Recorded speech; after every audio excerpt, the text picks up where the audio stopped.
Hello there, stand-up listener and friend. It's Sunday morning, and I have this conversation with Christian Finnegan that I had on Friday. I wanted to get it up yesterday, and I think I got distracted by a bright light, or maybe it was a noise. I'm not sure. Anyway, we had a great conversation. We were live on YouTube.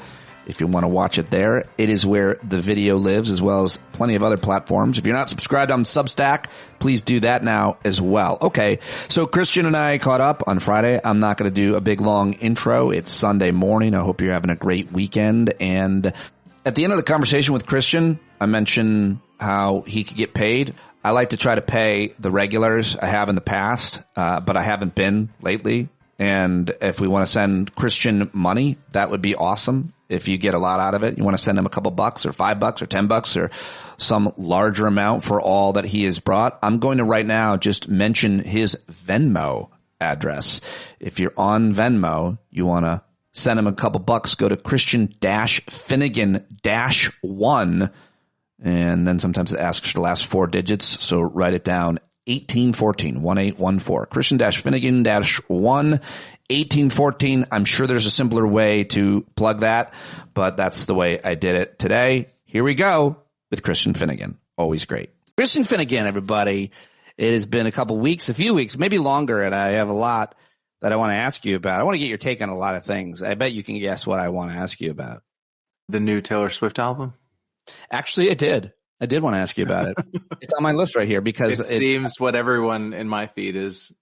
It just landed in my life in the last 24 hours, so I'm not sure what that means about folks who listen to the show, but I think there's a lot of cultural significance to it. And I was talking to somebody, and I was like, you know what?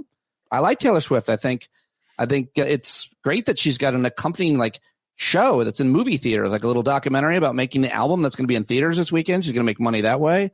Like, as much as I'm criticizing all these comedians and making money in Saudi Arabia, and we'll ask about that, like, Taylor Swift, that seems like a pretty legitimate way to make a living. She's not hurting anybody. I think, my problems with Taylor Swift have nothing to do with Taylor Swift. I think she's doing mega stardom about as well as you can expect anyone to do. Well said. Yeah. I mean, being a mega star of that level is going to come with certain baggage that's just unavoidable. I seem to be frozen. There we go. But she seems to be doing it as, I don't know if there's a right way to be a mega whatever, but she seems to be doing it as well as I can imagine a celebrity doing it. My issue with the phenomenon is more just this idea of like, the Taylor Swift album came out, so now everyone who writes or cares about music has to drop everything, and this is what we have to talk about now. Oh, okay. Enforced monoculture thing. Do you know what I mean? Like, I do know what you mean, because that's true of a lot of different realms, atmospheres, cultural zeitgeists. I don't know what you want to call them, but you're talking popular music. But we could talk about comedy, and obviously the whole Kimmel thing, and then the Saudi Arabian thing that dominated. So everybody's got a thought on that. I always prefer yours, though, so I'm coming back to that. You like Taylor Swift. I hear the album's legit good. I think Taylor Swift is fine. Taylor Swift is fine. The people who write about her are annoying. That's what I would say. Got it. And her fans? I don't know what I make a sweeping statement because it covers such a large swath of people.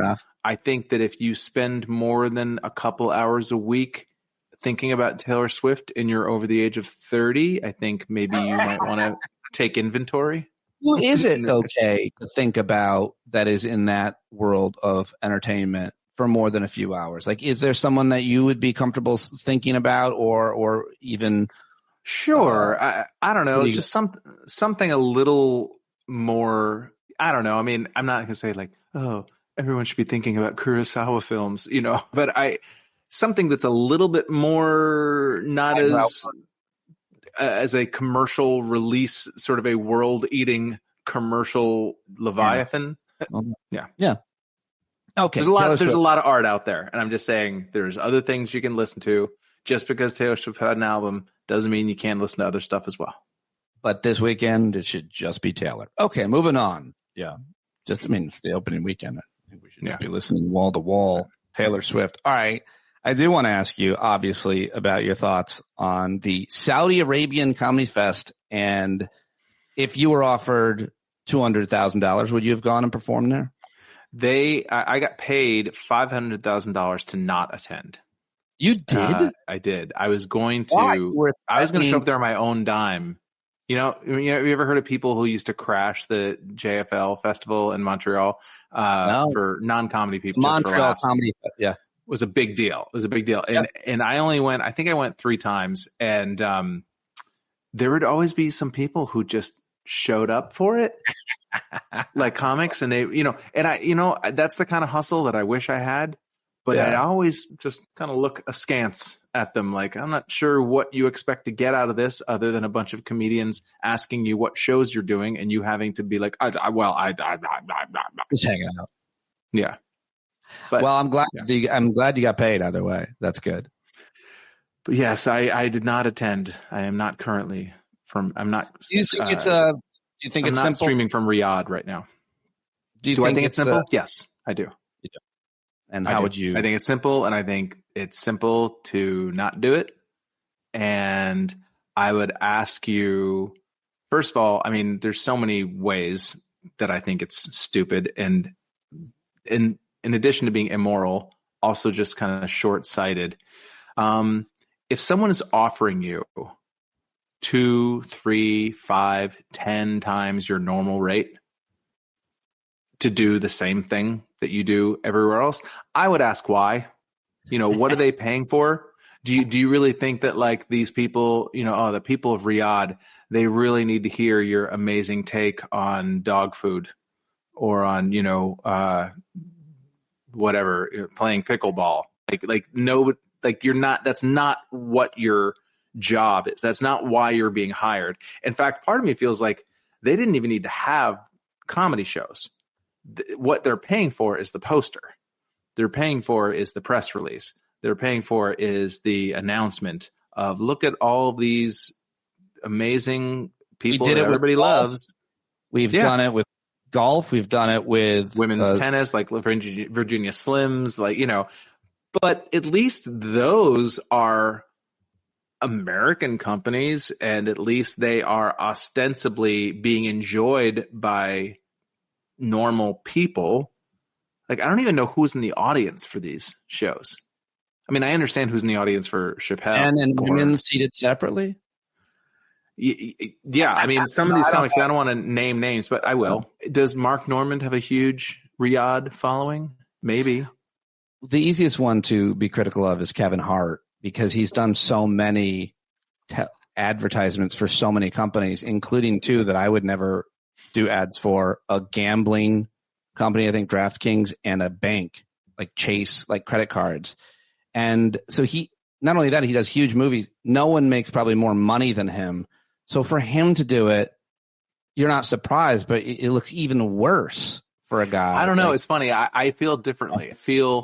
I totally take your point, but to me, it's like, if you've kind of presented yourself as a dude who will take a check from whoever's offering, no one's surprised, right? Yeah. It's not surprising. If you had asked me, like, hey, name 3 comics you think did this bizarre, horrifying Riyadh Comedy Festival, like Kevin Hart would be in that 3. And like, if I were to guess, there were a lot of comics who I was like really kind of agog by. And I am sure that probably they thought that maybe they told themselves this was going to happen sort of on the down low, or that there wouldn't be this mass attention to it. But again, it's like, if they were paying you your normal rate, I would almost have more respect. I've heard, comics be like, I'm just going to get the check. If you saw how much they offered me, it's like, that actually makes it worse in a way, because that is a consciousness of guilt to me. I don't mean to keep slamming Mark. I don't put him any higher or lower than any of the other comics who took the festival. But, I think he was saying like, I'm just going to fly in, take the check, and that's it. It's like, that's not better. That doesn't make you seem better to me. It makes me seem like what you're doing is fucked up. And, obviously Chappelle, I don't know if I saw some article today that Chappelle is on stage in near tears talking about how Kevin Hart didn't get to host the Oscars because they took it from him, which is, I guess, what constitutes his A-list set these days, because I think he did it on a special like 2 years ago. But I'm like, are you really like, are you really going to Saudi Arabia and, while people are being rounded up in your country, I'm not even talking about the Saudi Arabia part of it, but it's like, are you really complaining about the things that were taken away from another celebrity? It made you see like there is this brotherhood or sisterhood, siblinghood among people that reach a certain echelon of fame and money, that they become accountable only to each other. And they're that almost like the people who are being dragged out of buildings in Chicago or that they're not people. They're not people in the same way that Kevin Hart is. It is going from the whole censorship of a comedian to a bunch of comedians going to a country where they censor speech. That was a weird chain of events to have these things back to back in weeks. We're having this argument about the government censoring comedians, and then a bunch of comedians go to a place where the government does that and far worse. Every day I think about this and talk about it, it looks worse and worse that these comics went there. What is a final thought on when they come back, are there consequences? Do they lose ticket sales? Did Bill Burr seems like he's got a lot of fans to lose, but I don't think anybody's I think Bill Burr is going to take a hit from it. Aziz, although I don't really know who his audience is now because I think it changed. But but there's few people. Jessica Curson, I don't really know what she's thinking. And these are people who I like. And I honestly feel gross naming specific names, and because who gives a shit what I think, first of all. But I do feel uncomfortable because there is a camaraderie among comedians that you want to maintain, and that even comedians that I don't agree with. I've tried to explain to people like the green room as sort of this demilitarized zone where people. That so much of being a comedian, and aside from what you do on stage, is just about being a good hang. Do you know what I mean? It's about not being a fucking bummer, not being annoying, and not making people uncomfortable, and just being able to hang, being able to joke around, bust balls in the green room, and everybody have a good time. And, naming names or me even complaining about comedians in any context feels like a violation of that unwritten rule. But at the same time, yeah, there's limits, and I don't know that any of them are really going to take a hit, or any of the sort of predictable people that were involved. I don't think any of them are going to take a hit in the short term, but I think that the culture is already starting to shift. I mean, I think that you see this in Marin coming out, like a lot of it feels like people are starting to this idea that the Rogan sphere was this sort of uprising, or this movement of like rebellious comedians. They're the mainstream now. They're the mainstream, and not only the mainstream, they're the very boring mainstream. And I think that you're already starting to see the culture turn on that a little bit. Maybe I'm wrong, but I think that they're going to regret it more 10 years from now than they do now, is my point. Yeah, I think you make a lot of good points about that. And I think that what's in a larger context, I was talking to our friend Bill Boyle. I think he said something like this. I want to get your take. Just along these lines, our ethical considerations in American life have really evaporated. Yes. Well, and that is. I mean, you can argue whether Trump is the cause or just the biggest symptom of it. Internet, reality shows, social media. There has been, grind set culture, that sort of hustle of just like, got to get yours, got to get my nut, this idea that success is the end goal. It doesn't matter. There's a podcast that keeps popping up in my damn YouTube algorithm that I'm trying to get rid of. And it's Stand Up with the Family. Exactly. That's like thoughts from a CEO, and it's just some random 20-something-year-old dude. And the idea of like fetishizing being a CEO, specifically like, a founder. I'm a founder of what? What are you founding? Like that can't be the goal. It's one thing if you say like, I want to start a podcast, or I want to start a company that makes widgets or cigarette lighters or whatever, and I am the CEO of that country because my passion is making these widgets. But it's another thing to be like, I just want to be a CEO, man. I just want to be a founder. the types of ambition that, and what that frees you from morally to have that mindset that it's like, well, you know, my goal is to be a powerful and to be a big fucking deal. And so anything that I do everyone. To pursue that is, that we define success by financial and career only. And and it's just, everything's just become so shallow. I mean, it feels very cliche to say, but the influencer culture thing of just sort of cosplaying being a big deal. And like, that is all. Really, it really is. Yeah. It really is a thing that has become very popular, and it's kind of contributed to the erasure of ethical considerations. Like, who is upholding virtue in such a way that we should look to that person and be like, yeah, that person's a pretty good role model. I saw Barack and Michelle Obama shared a picture of them being married for like however many years today. And I was like, we shouldn't define our success by whether or not our marriages are healthy or successful or whatever, but there's nothing wrong at the same time with celebrating love or marriage or anything like that. And a guy like that, when he was in the White House, the kind of dad he was to his daughters and stuff, like, I do feel like he role modeled as best as you can in a leadership position.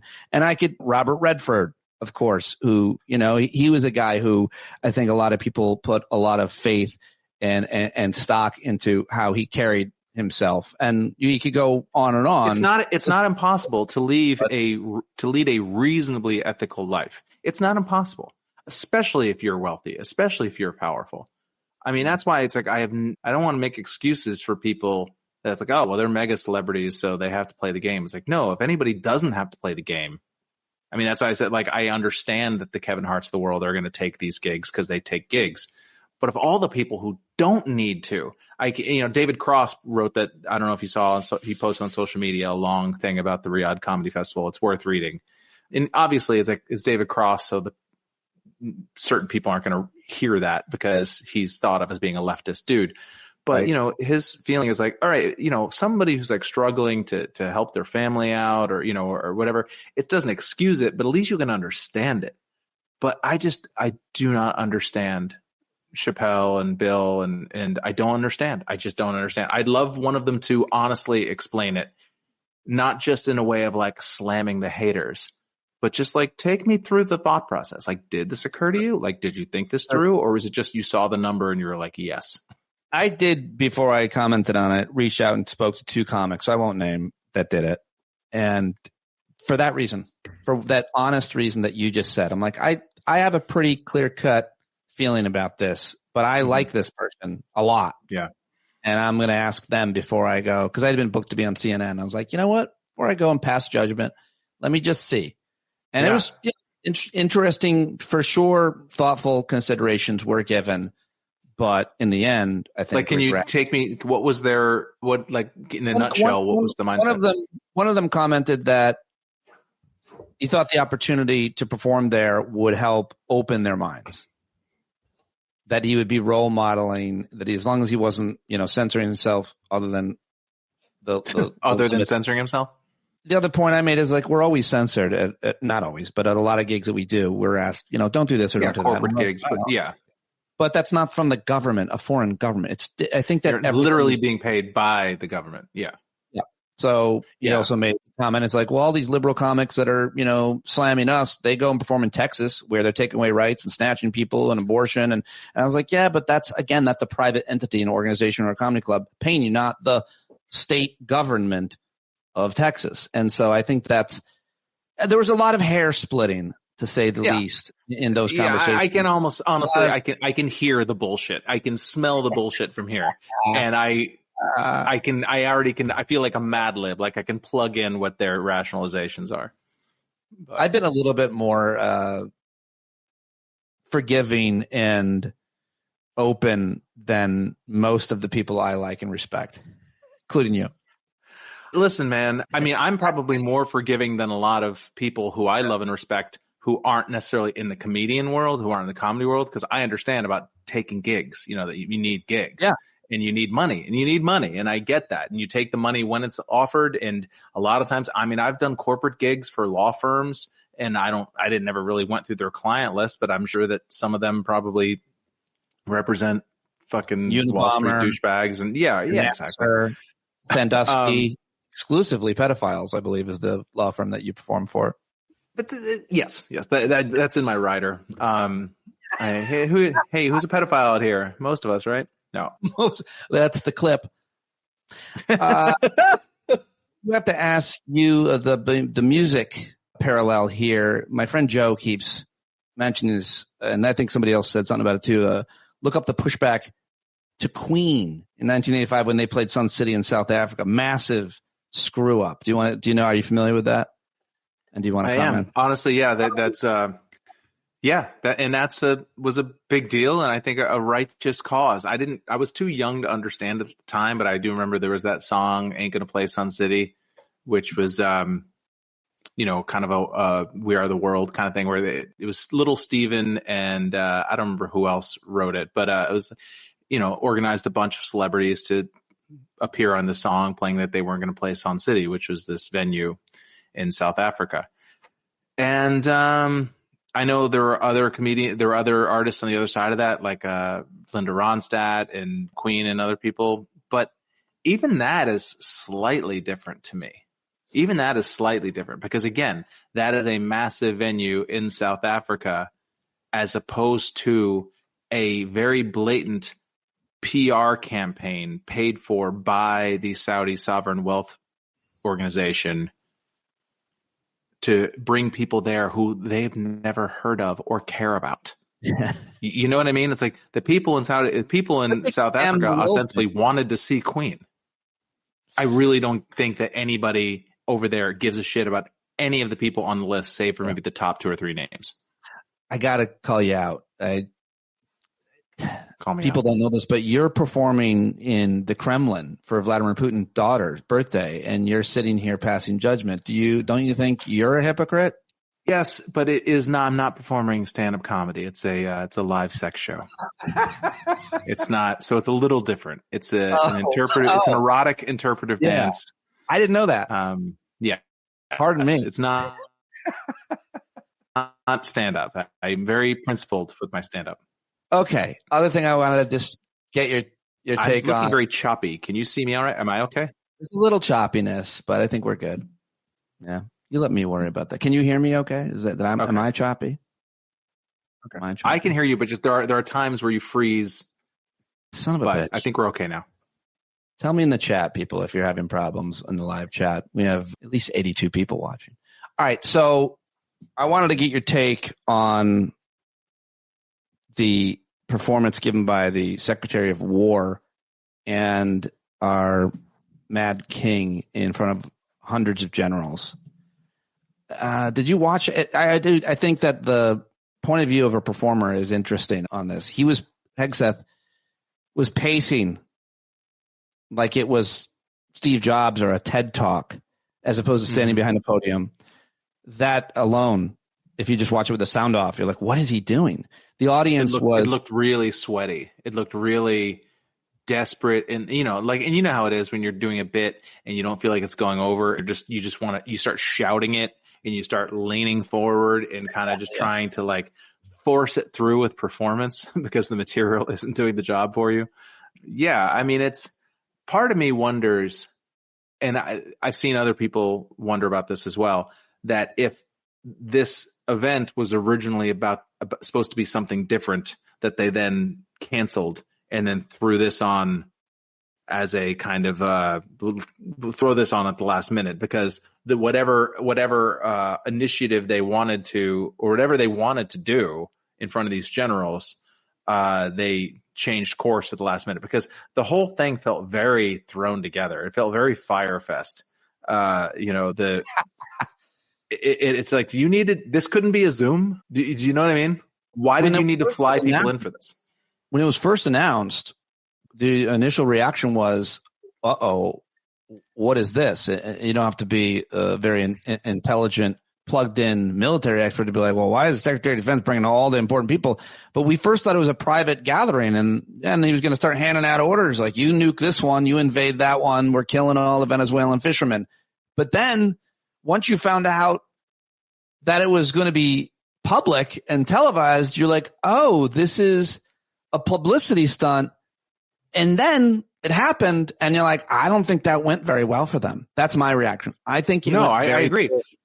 Yeah, because first of all, it's like, they wanted the footage of Hegseth, or, once they decided this is what it was going to be, they wanted the footage of Hegseth standing in front of a giant American flag like he was fucking Patton. And right. So they set it up like, yep. And it's like, I don't know what they were expecting, what kind of response they were expecting from audience, because there's an audience of generals, half of whom they know aren't MAGA, even if they might not be like liberal, quote unquote. I suspect very few of them would be considered liberal, if any. But probably roughly at least half of them are not like diehard MAGA people. And even if they were, these are generals. They're going to politely listen and be stern. You know what I mean? Like you're not going to get a lot of audio back from an audience like that. So I don't really know what they were expecting. And that's why I'm saying my thinking is they were scrambling to put something together once they canceled whatever they originally planned. Isn't it weird? Given your career, given my career, isn't it weird to be unprepared at this point for a gig like that? Yeah. You have to know. And they were not unprepared. And Trump even said, you guys can laugh. You can do whatever you want and get up and walk out if you want. But they didn't change their behavior. They maintained their composure and professionalism, and they're supposed to be nonpartisan, and it threw him. And then he just rambled on. He looked like he'd absolutely lost it. And to be forced to watch him for an hour is not something any of those guys ever do, or the rest of us. Even his own fans walk out on him. He's a bore after a while. And they must have been thinking, this motherfucker is batshit crazy. I can't believe he's our commander in chief. Like, they must have been thinking that. There's no way that being forced to watch him ramble around like a complete jackass and say stupid shit and really offensive and awful shit that they weren't like, we had a problem. Yeah. Well, and the last thing I want, even as bad as things are right now, it's like no one's asking for a military coup or a junta, or like I don't pretend that would put us in a better place than we are now. But it's like, I don't know, maybe you don't gather up. Maybe if you feel like the generals don't think you're capable of doing the job of leading the country, maybe you don't gather them all together in a room and prove it for an hour. Like maybe that's not I would love to hear some of the conversations that were going on in the hotel afterwards, or sly glances between them in the elevators. Admiral Douglas, you are a little fat. Yeah. Admiral Sampson, you've got too much of a beard. I think everybody here has got some work to do. Beardos, no more beardos, which is apparently really racist because a lot of black guys have issues with ingrown hairs and they have to let their beards grow a little bit, and it's only going to make them a lot more uncomfortable. Like, a lot of people were saying they didn't even have the wherewithal to understand that, this dumb clean shave, you got to look this way. You can't be no more fatty. And again, it's like, it's, this, no more he learned fatty. it all from George Steinbrenner, no facial hair. For decades, that was on the Yankees. Yeah. You were not allowed to have any facial hair. That's right. And it's, again, you got to remember, Trump exists and perpetually exists in 1987. And so he wants things to look like they did then. And that means a bunch of white dudes who, they want everybody to look like steel-jawed white people, white dudes. If a bunch of black generals get pissed because they have to shave their beards, all the better. Then leave. Apparently an Air Force general, top Air Force commander, has announced his retirement after the meeting. Oh, yeah. Should have been an email, is what Dominic wrote in the chat. Yeah, well, you say that Trump is living in the past. Pete Hegseth isn't. He rolled out like a meme, like an acronym. He goes, to our enemies, FAFO. And therein lied the worst douche chills. I'm still suffering. Yeah, it's really, I mean, we all know, like, other than literally the things he says when he's behind the podium, do we actually think that Trump is doing anything on a day-to-day basis when he's in the Oval Office other than just reacting phone calls and retweeting AI videos? Is he doing anything? And it really has become increasingly clear that this is the Stephen Miller administration. Greg Proops called him on Threads. He called Stephen Miller Pee Wee German, which I liked a lot. I always said that he has the look of Pee Wee and the personality of Francis. Who's Francis? Francis is the villain in Pee Wee's Big Adventure, the angry fat rich kid who, Well, that makes sense now. Yeah, well, you have to, if you're not up on your Pee Wee Herman lore. Well, it's Stephen Miller. Yeah, he's in charge, and he's fucking nuts. Do you think? And here's a question. I'm going to be very delicate with the way I present this. Political violence is wrong. Disclaimer. But if something awful were to happen to Stephen Miller, do you think that he would get the Charlie Kirk treatment, or is he so repulsive and so known to be repulsive that people's gag reflex would kick in? Do you think that he would be like deified the way that Charlie Kirk has been? No, because nobody actually likes him. They just like what he's doing. I agree. I agree with that. Charlie Kirk had actual admirers and had a lot of charisma and performance, and was, a younger guy. All the things that he was are all the things that Stephen Miller are not. But, they also don't necessarily love the way that Trump handles it. But as long as, I think the appeal is, it's a good question, but I think the appeal with a lot of these guys, certainly Trump and Stephen Miller, is as long as they're a complete dick to people, that's the only policy I care about. Yes. They upset the people that I hate. As long as they attack people in wheelchairs, that's what I'm into. Yeah, and I know that I've in handicap spots and then get out and say, what are you going to fucking do about it? Then that's where I'm at. Yeah, it's really a parody of douche behavior, and I've seen, experts in European fascism and stuff say that fascists tend to be embarrassing. They tend to be silly mediocrities. They don't want smart people. They want pliable, just dummies who will do anything.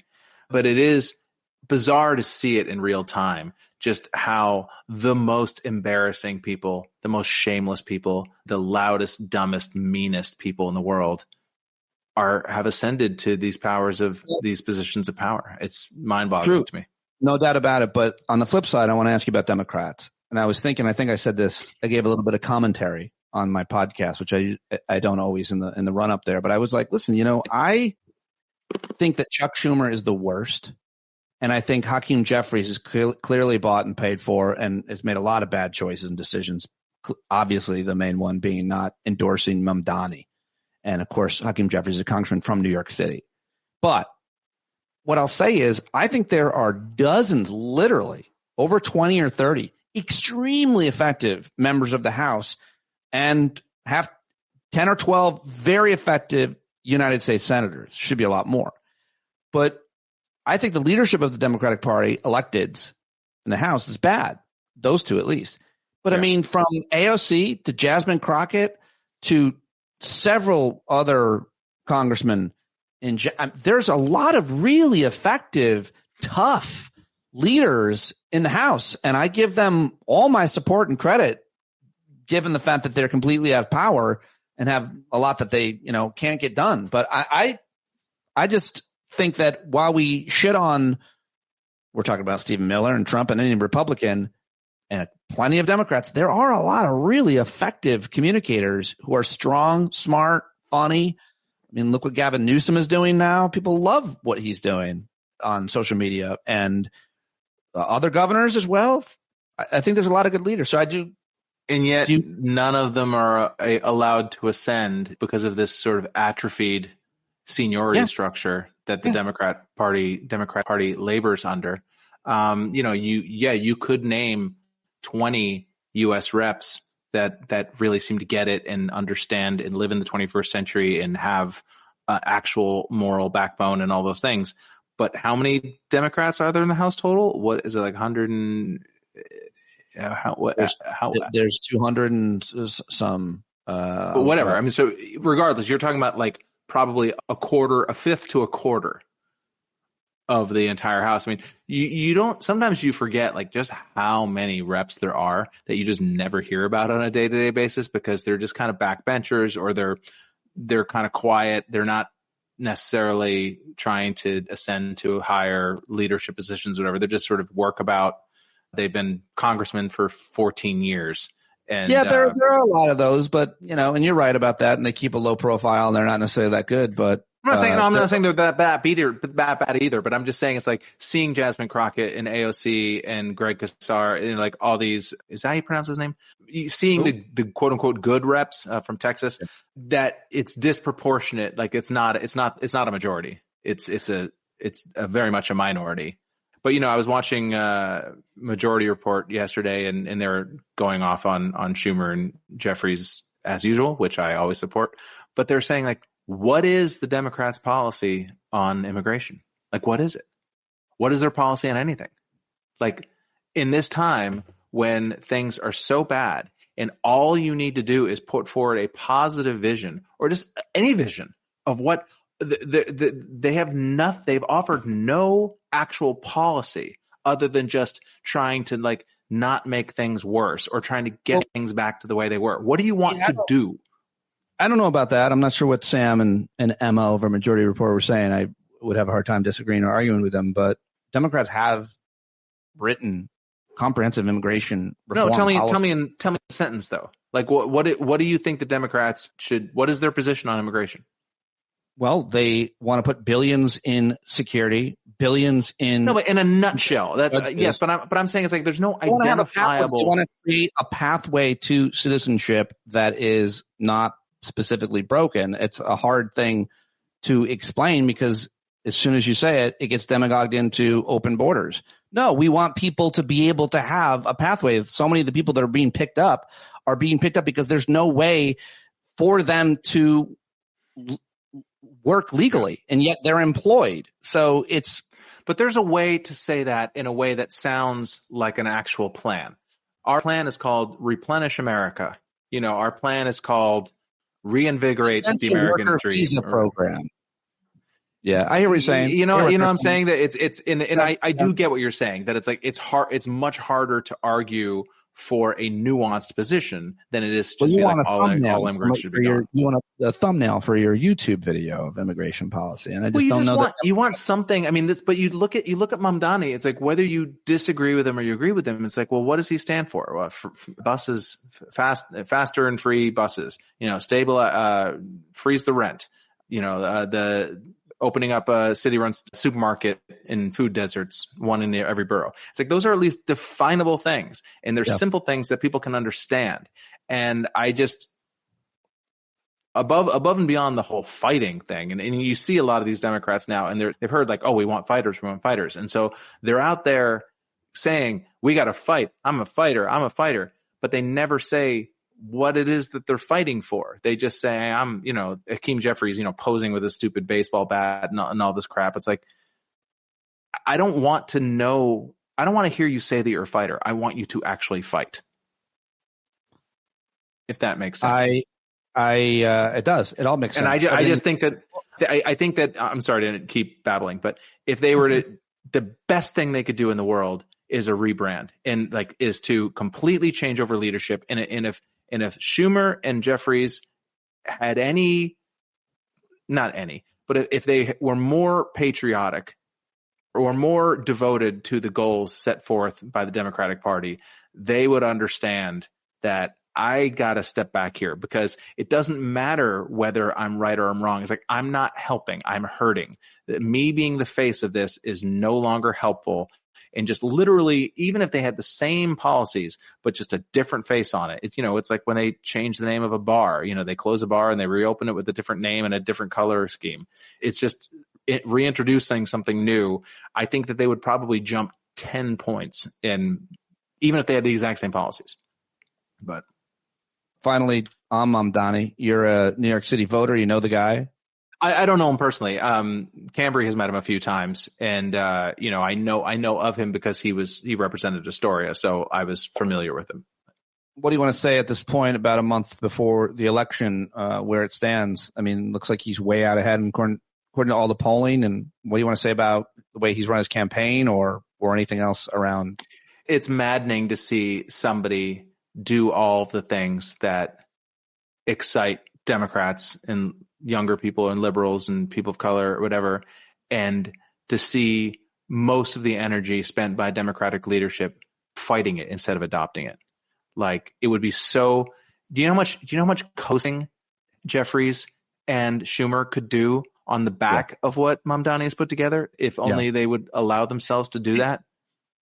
I just wish, this is so stupid, but Democratic Socialist, those two words are terrible. Both of them are terrible. Just be that. All the policies, all the things he's saying, without identifying as that, everybody's a winner. That's how I see it. I disagree. I how dare you pretty come strongly. into my space, my show. We're out of time, folks. I am so sorry. Christian's got to get to. First of all, he has been a Democratic Socialist, so it's like for him to suddenly pretend that he wasn't. Like, one of the things I like about him is that he's unapologetic and kind of breaking through that. I'm a Democratic Socialist. And what? And if/when he wins, that label will become that much less toxic for the next people coming through the pipeline.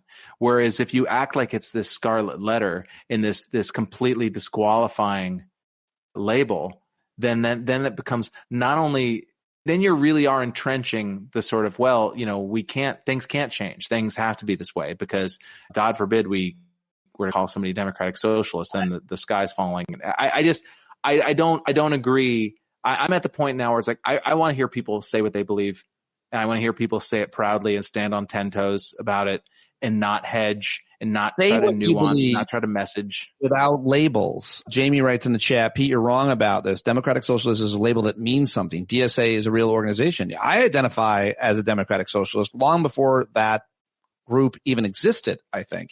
There's no policy of which I probably would disagree with or moral precept at all with Democratic Socialists. So I'm all for it. But the rebranding works. It's effective. And I see what you're saying. Yeah, I was talking about rebranding, but it's like, to me, the brand is still new.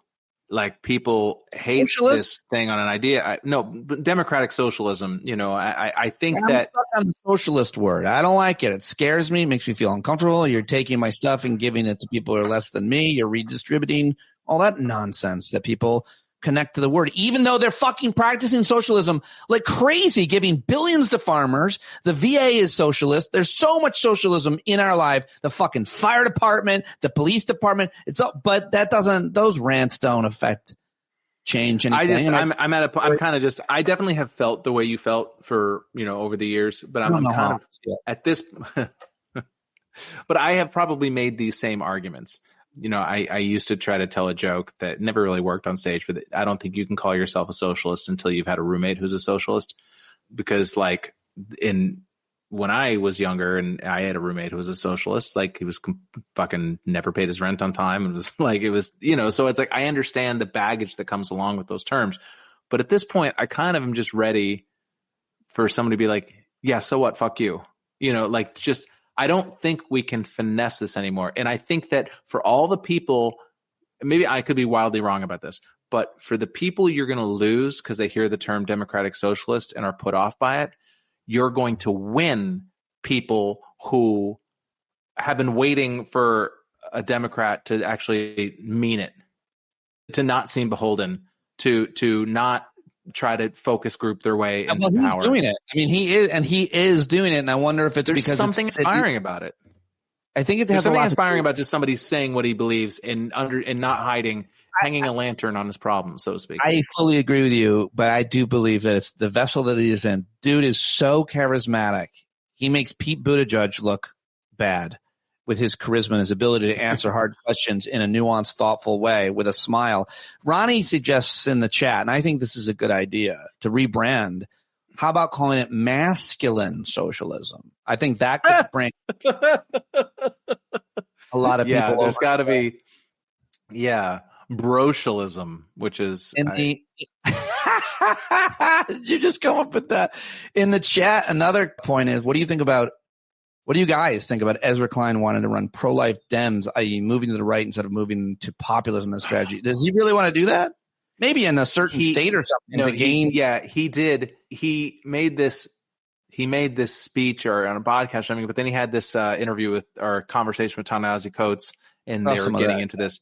And this is another thing that I don't want to paraphrase Sam and Emma on Majority Report, but it's so dumb. It is so stupid because his idea, Ezra's idea?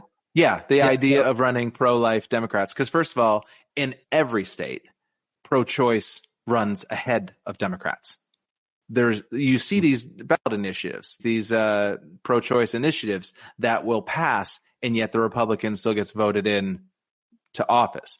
So that tells me, who are these mystery? To me, it's somebody who's just pulling political logic from 1995 in the Bill Clinton era and trying to apply it to 2025.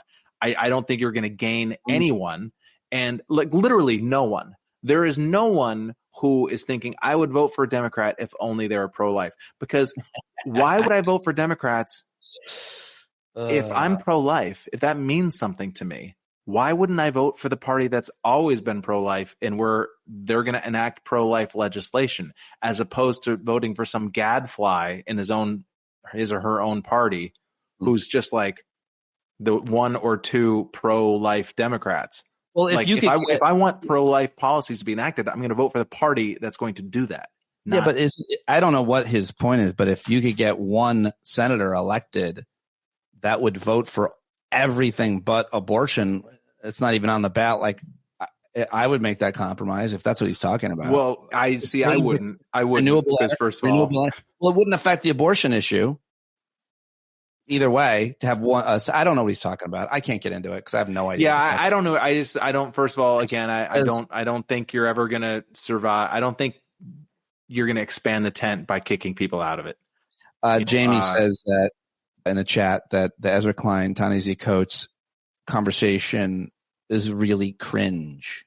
It really. I've seen clips of it. It's Ezra Klein is a guy who thinks he's smarter than everybody else and wants to and is interested in branding himself as the guy who will have a conversation with anybody. You could do that. I think you could be him if you cleaned up your act a little bit and then seriously had a backdrop that was anodyne and then had that New York Times music and a camera that moved with you. You could convince me of anything, Christian. Wow. I think you could do that. That serious music, that gray backdrop, maybe a little bit of an artisty beard, which I know you might struggle with, but I would then listen to whatever you say. I think a lot of his quote gravitas is like the set decorating.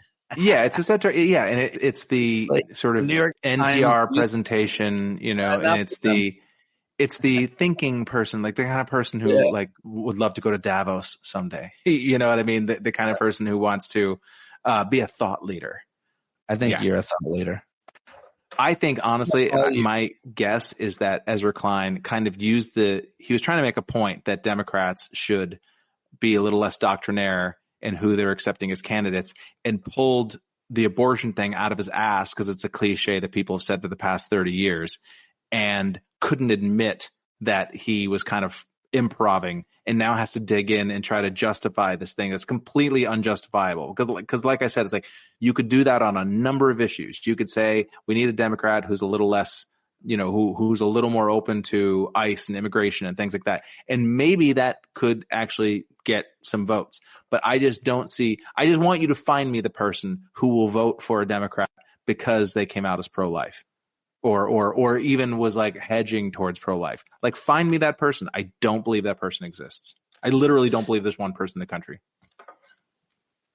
I so wish I had someone that could join this chat right now that could just pop up on the screen with a link and be like, "Hello, my name is Max Baucus." Remember that guy? I remember Max Baucus. Yeah, he was a pro-life dude, wasn't he? I think so. Anyway. All right. Well, sure, it's only a matter of time before Fetterman comes out as pro-life. So you're wonderful as always. Thank you. Yeah. How do you feel about October being here? Are you into pumpkin things? Are you ready for? I don't know about pumpkins, but this is like my favorite month of the year, weather-wise. Yeah. Like my favorite time of the year is where you can wear a hoodie, but you don't have to. That's when it's perfect. Christian Finnegan, see him live. Go subscribe to his Substack right now if you haven't already. New music for olds.substack.com.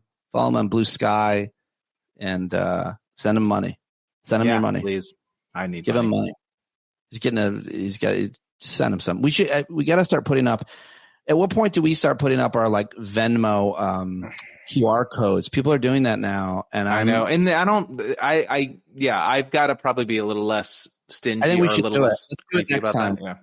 Let's do it next time and see if we can make anybody can send us like $2 because that shit could add up. And I will say a number of your listeners over the past year or so have like just apropos of nothing sent me a little bit of money here and there. Great. And I want to say that I very much appreciate that. I do not expect it, but I want to say thank you.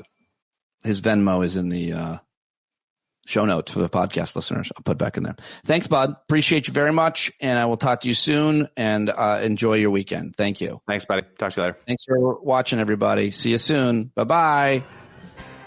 Yeah, Christian Finnegan, everybody. Wasn't he great? As always, love it. If you want to send him a couple bucks, Christian-Finnegan-1. If it asks for the last 4 digits of his phone number, that's 1814. There you go. Thank you very much for listening. I'll talk to you tomorrow. I hope you have a great Sunday if you're listening on Sunday or whatever day. I really appreciate your support. Patreon.com/Pete Dominic is the place to go to send me a subscription. That'd be great if you haven't already. And that's it. I'll talk to you later. John Carroll taking us out as always.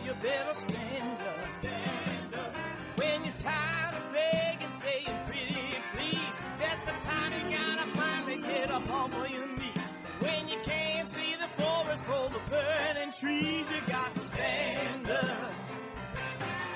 Hey, you've been sitting so long, you got the creaky knees, you got to stand up. Stand up. I think you're driving wheels been leaving grease. Boy, you better stand up. Stand up. Well, there's a whole lot more of us who know what's right. They'll keep right on ignoring us if we keep sitting tight. We got to open up the window to let in some light. You gotta stand up. That's right. You got to rise up. You got to stand up. You gotta stare the devil straight in the eye. We got to let him know it's his turn to go. See it clear and all you hear is a lie. So get up off of your butt, get down off of your fence. Even if it ain't a very friendly audience, well, they'll begin to listen when you start making sense and you stand up. Stand up. No need to point your rifle to defend your town. Just stand up. Stand up. You know they can't deny you what you're laying down. Boy, you better stand up. Stand up. Show your face of every color, yellow, black, red, and brown. She's the place where every lost child will finally be found. There's only one thing to do before we stand our ground, and that's stand up. Stand up. Well, the founding fathers saw a land for all. They had to stand up. They had to stand up. They had a keen imagination for a crystal ball, drawing all the plans of stand up. But all they had to go on was the time they were in, with other causes for laws, and since they weren't even sin, they knew that change was gonna come before the change could begin. They had to stand up. All right, they had to stand up. We got to stand up. We got to look the devil square in the eye. We got to let him know it's his time to go and make it clear when all we hear is a lie. Why you lying awake wondering where the money all went? It'll be the cost of freedom that'll go unspent. You can see him flee the scene of that experiment if you stand up. All right, we got to speak up, we got to reach up and raise your voice in every way you know how. Don't be toes up, you got to show up. Ain't no better time to do it but now. No need to pledge allegiance to no wanton tribe. Rise up, show obedience to the voice inside, and listen well and it'll tell you not to run and hide.